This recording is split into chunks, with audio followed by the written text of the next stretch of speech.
Welcome to the Content Amplified podcast, brought to you by Masset.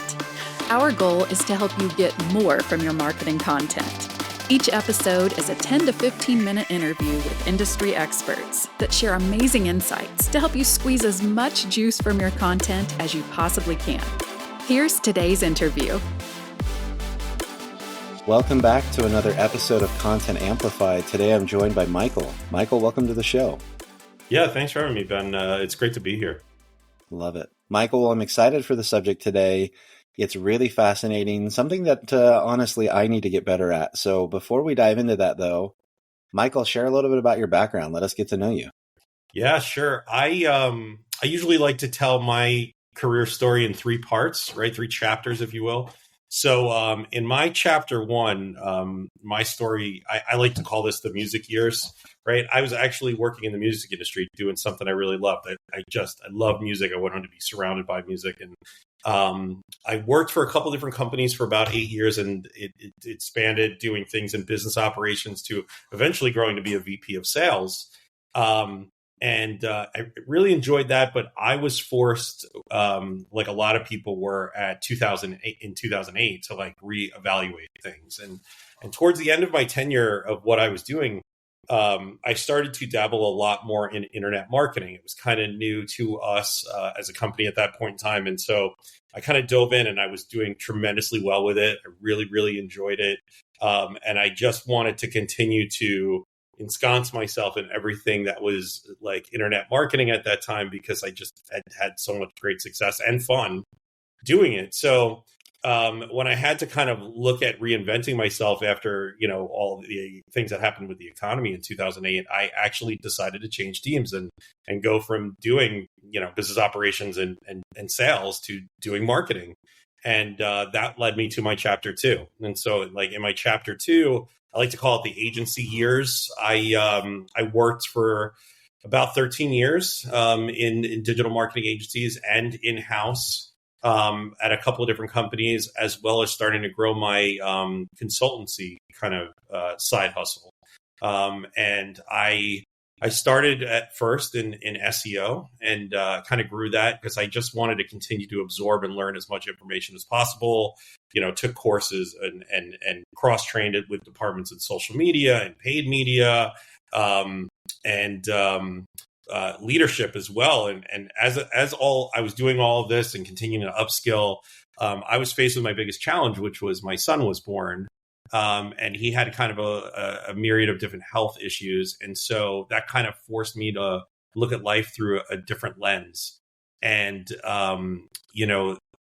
through that, I created this new filter for how I wanted to work and what I wanted to work on. And that was basically on causes or with people that I really, really felt I could help and that I enjoyed working with. And that led me and my family, we moved from New York to Florida.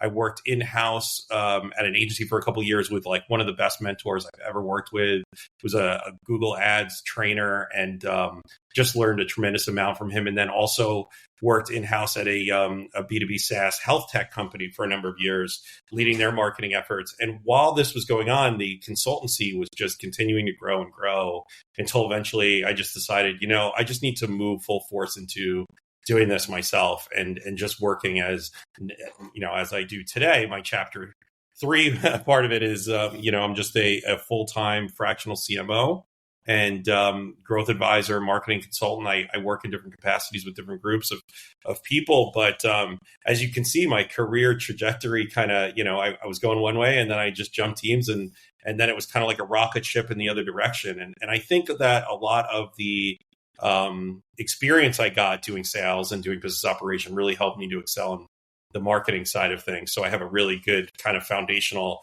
understanding of how they all work together. I love that. And it's one of my favorite things. I love hearing how people got into marketing because it always comes from a different background and a different story and different experiences. And it brings so much flavor and variety and diversity of thought into the industry and into the field that I think is so powerful. So, Michael, for today's subject, you've got a fascinating, experience, and I haven't really dove into this as much as I should. but you can really figure out how to create content that ranks based off of a competitor analysis. So to start this off, how are you researching competitors? How are you gathering this information in the first place? What are you looking at? In my early marketing career, when I first started, I was very heavily focused on link building and SEO. We had the earliest version of Ahrefs, right? And this was like 12, 13 years ago, whatever it was.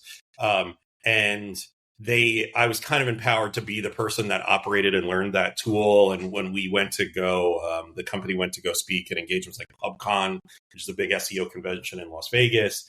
We were kind of simultaneously running our booth, helping them with their booth. And I got to speak a lot to it. I was just completely ensconced in this. So over the years, as the tool evolved, and I was doing a lot of competitor analysis for our own clients, strictly just based on performance, I started to kind of put together a lot of ideas as to, well, you can look at a lot of these type of metrics and indicator as to, what pages are strong in any industry. Like, if you create a certain page or you write about a certain topic, it's going to continue, it's going to do well if the domain authority is strong and, all of these different things. And so, a couple of years later at another industry, I had a kind of a project task to create something that was almost like a guide for their internal marketing team to write blogs that performed, right? And so I started to put together all of the frameworks of, okay, well, here's how you would achieve this.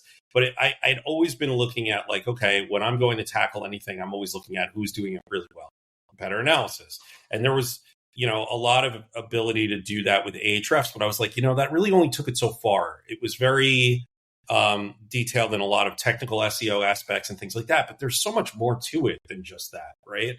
And so I started to take what I knew about different things, especially that were happening at the time. And this is, way prior to AI. And that's the biggest caveat for the conversation today, is that AI has changed a lot of things and will continue to do so, especially with SGE being rolled out. But back then when I was first creating this, you could really look at a couple of different things. And I would say the Ahrefs and the technical aspect of a website and how they were doing there was one of three parts. The second was in a lot of the scoring when it comes to readability, right? Like at what grade level was this written at?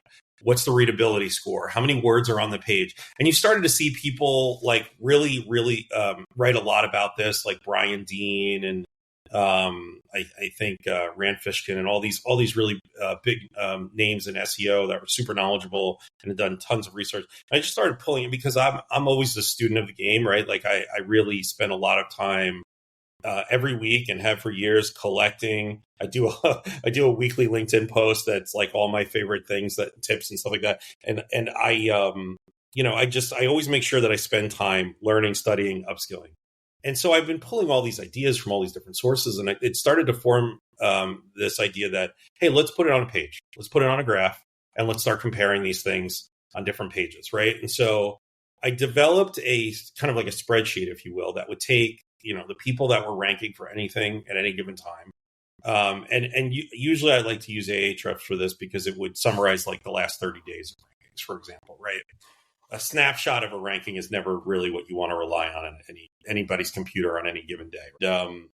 Kind of look at who's in the top 10, how long have they been there, and all of the different things that they have done on their, not just on the page, but on the website itself, right? And compare them so that you can kind of create some cumulative averages to get an understanding of, well, all of the top 10 have a bar set at this as a minimum, right? And here's what the averages are. And then look to, when you're creating your own content, really understand what it is that they're writing about and try to do better. It's not just about copying what somebody else did. You have to do it better. You're not in that top 10 for a reason. You have to make what you're doing as good as what they're doing and better and different. So what is the better? What is the different? Right? And leave space to be creative about that. But I think that it's also making sure that it's driving value, right? Like, is it solving problems? Is it curing some kind of desire that somebody has when they read that content? Things like that. And it just kind of all formulated into math, right? That's really how it came about. And then when we would take this, we started applying it, client after client after client, regardless of industry, regardless of keyword set. It worked. It started to really, really work. And I came from this school of backlink building, right? Backlink building was very important to getting organic rankings. And when I started to approach it in this different way, where it was creating the content based on the value that it could provide, the backlink building became more of an afterthought than a fourth, like it used to be the first thought, and then it became the last thought, because in a lot of ways, if you didn't need to build your own backlinks because you were able to gain them organically, or you maybe are in a competition where, the top 10 rankings hardly have any backlinks. It's not really what is, what's ranking there is getting authority from that. So I think that a lot of people forget that every organic auction, if you want to call it that, is graded on a curve. Right? It's just based on whatever anybody's created about that topic, that keyword, whatever. And so you don't always have to do all the same things for every piece of content you're creating in order to try to get it to rank. You need to compare it against who's doing it well now, and then really identify how do you do it better. And that's probably the most long-winded way of explaining that. But I wanted to give as much detail as possible without diving into the spreadsheet or anything like that. No, I love it. I love it. So, a couple questions to follow up with that. Number one, maybe just start rattling off, if you're okay with it, certain things that you're looking for on the competitor sites. When it comes to, it sounds like on the technical side, you're obviously probably looking at length and all sorts of things like that. And then also qualitatively, what questions they're answering, things like that. Mm-hmm. Just what are a couple of those things to keep an eye out if you're looking at competitors that are ranking already? Yeah, and some of these might be a little old school now. I think you probably read that some people say, don't pay any attention to this type of thing anymore. Like keyword density is probably one of those, right? Where it's, I think back in the day, people used to say, like, you want to write somewhere between 2 to 3% of the keyword within the actual blog or article that you're writing. And it should be in a couple of headers. It should be in your title tag, all of these different things. And 2 to 3% was the standard. But if you look at trying to rank for something and you look at who's in the top 10, if all of them have keyword density at 5%, at 6%, at 7%, and yours is at 2, guess what? It's going to make a difference. We tested it, like at the agency I was at, we actually tested these theories because so many people would say, hey, you can ignore this now. You can ignore this now. And despite that, it didn't turn out to be true when we put it against an actual A/B type of test. Right. So we would make optimizations. We would do this on our own stuff all the time. So, that's one. Right. So I think there's plenty of others. And like, I think you could take all the lists that all the experts create and say, yeah, all that stuff is on there. Right. So you're talking about like the length of the URL, the keyword in the title tag or the meta description, in the headers. Right. But then I think like some of the stuff I also mentioned before, how often are long sentences used? What's the readability score? Are you using passive voice? What's the grade level, right? Grade level to me is super important because if you're writing for doctors, okay, cool. Grade level can be high.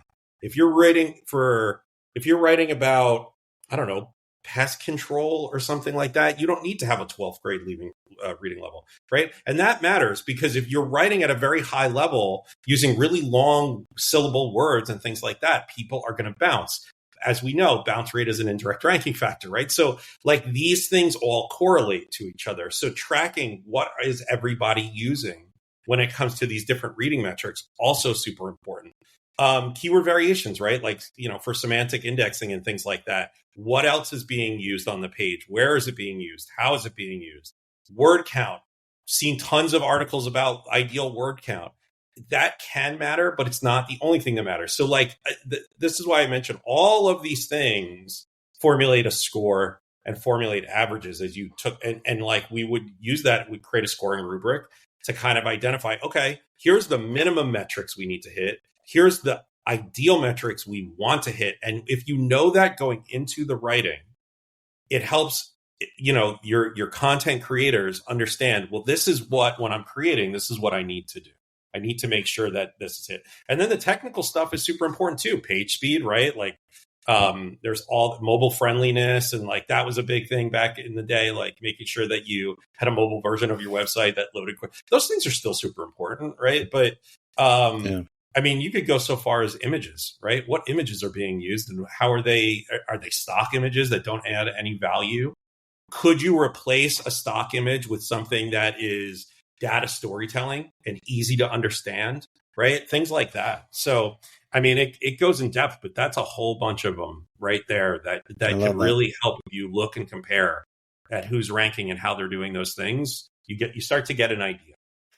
All right, Michael, these episodes go by really quick. So one final question. How is AI changing all of this? The competitor analysis, the SEO, the landscape of it all? What should we be thinking about with AI and search and content? Yeah, so I think one thing that AI is going to change is certainly the search engine results, right? And like what does rank and why, right? Because I think a lot of people are going to use I think search or SGE is going to really dominate a lot of broad searches, right? So you have to get, I think, first off, you have to get a lot more long tail and understand how are you going to serve up some value with what you're trying to create so that AI just doesn't take it away from you, right? I think in terms of doing the competitor analysis, you can speed up a lot of things, right? Because you can have AI do the work of multiple different tools, right? So when I was describing what I was describing before, there was at least 4 different tools and 4 different subscriptions that I would use in order to get a lot of the metrics that would go into a spreadsheet where I would create the formulas to get to the numbers, right? I think AI can speed a lot of that up for people, right? In order to understand, some of the metrics of a web page that you're trying to evaluate for competitor analysis. And then I think it also can help, right? So I know there are tools out there that'll identify, hey, in this 2,000 word article that you wrote, you're using passive voice way too much. AI can give you suggestions as to how to get rid of that, right? Or how to lower the grade level so that it's not too highbrow for your audience or too lowbrow for your audience, things like that, so that you can improve upon it in order to make the optimizations you need to then finish and publish it what you want to be better than the rest. I love that. Well, Michael, this is great. This gives a lot of things to think about when it comes to SEO and how to grow your business and your content. But if anyone wants to reach out and continue the conversation and connect with you, what's the best place to find you? So my LinkedIn is probably number 1, right? So Michael Thomas Dillon on LinkedIn. And I also have a website, askmichaeldillon.com, where you could, set a meeting with me if you want to go into any of these topics a little bit further. I love it. And we'll link to all of it in the show notes so everyone can find it really quickly. Perfect. Michael, again, thanks for the time and the insights today. Yeah. Thanks for having me. It's been great talking to you. Thank you for listening to the Content Amplified podcast. Please subscribe and leave us a review. And for additional ways to get more out of your content, visit our website at getmasset.com. That's getmasset.com. And tune in next time to the Content Amplified podcast.